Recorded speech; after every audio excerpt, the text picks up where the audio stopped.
আপনারা দেখতে পাচ্ছেন এই জলপ্রপাত। এই জলপ্রপাতে মানুষ খুবই কম আসে, আর এখানে এত নির্জন জায়গা, এই জায়গাটা খুবই ভয়ঙ্কর।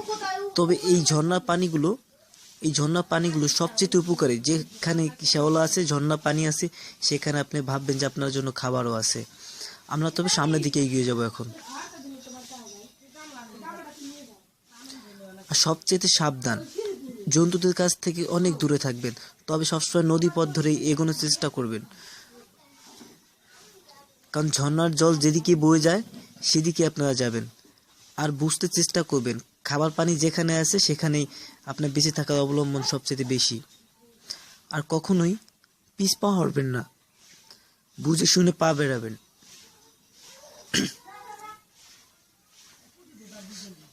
আমি যেখান দিয়ে এখনো যাচ্ছি, এই জায়গাটা হচ্ছে খুবই দুর্গম একটি জায়গা, ছেদছেতে গরম, খুবই ভয়ঙ্কর একটি জায়গা। এই জায়গায় মানুষ খুবই কম আসে, তবে আসলে খুবই সাবধানে চলাফেরা করতে হবে। আর হ্যাঁ, আমি গতকাল রাতে এখানে ছিলাম, বিশাল একটা ইঁদুর ছিল আমার কাছে, সেটাই পুড়িয়ে খেয়েছি। এখন আমি এখান থেকে সেই জায়গাটা আপনাদেরকে দেখাচ্ছি। আর এখন আমাদের মাথার উপর যে সূর্য আছে, এখন প্রায় সূর্য দেখেই টাইম বলে দেওয়া যাচ্ছে যে প্রায় 10টা বাজে। তো এখন আমার বেরোনোর সময়।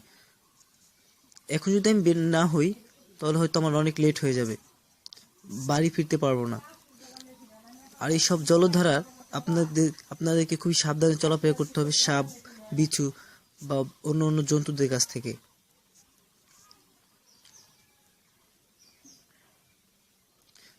আশেপাশে খেয়াল রেখে চলতে হবে সব সময়। তবে আমি একটা মাছ দেখতে পেলাম, অবশ্য সেটা মাছ ছিল না, হয়তো অন্য কিছু ছিল। যাই হোক, তবে আমি এখন যেটা সংগ্রহ করব হচ্ছিল কিছু পাথর, যেটা দেখতে অনেক সুন্দর। এই পাথরগুলোর আকৃতি এত সুন্দর, যা অনেক মনোরম দেখতে। খুবই সুন্দর পাথরগুলো, আপনারা এসে সংগ্রহ করতে পারেন।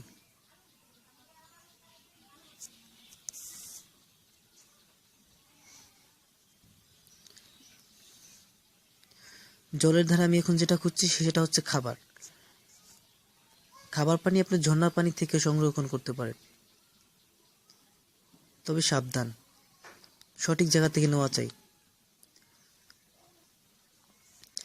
এখন আমি যেখানে যাব সেটা হচ্ছিল জলপ্রপাত ছেড়ে উপরের দিকে চলে যাব। তবে আপনারা কখনোই জলপ্রপাত হারাবেন না।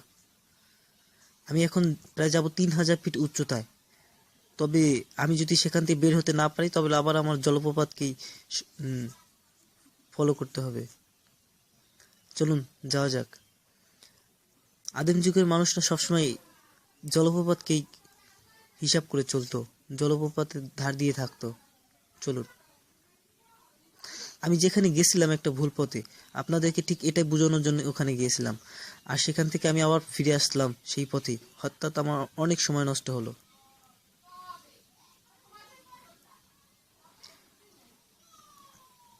তো পাহাড় বা এইসব জঙ্গলের ভিতরে খুবই সাবধানে চলাফেরা করতে হবে আপনাদের।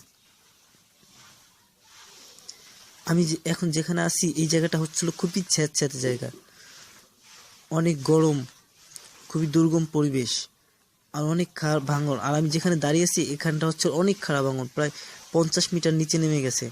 আর এইসব জায়গা থেকে আপনারা যে কোনো সময় পা ফসকে নিচে নেমে যেতে পারেন, তাতে আপনাদের হাড় দুমড়ে মুছতে যেতে পারে। তবে এই জায়গার ভিতরে সেরা জায়গাটাই হচ্ছে এইখানে, অনেক ঠান্ডা, মনে হচ্ছে আপনার বাসায় এসির মতো। তবে চলুন, আদিম যুগের মানুষের কিছু আকৃতি বা জায়গা, বসবাস জায়গা দেখে আসি।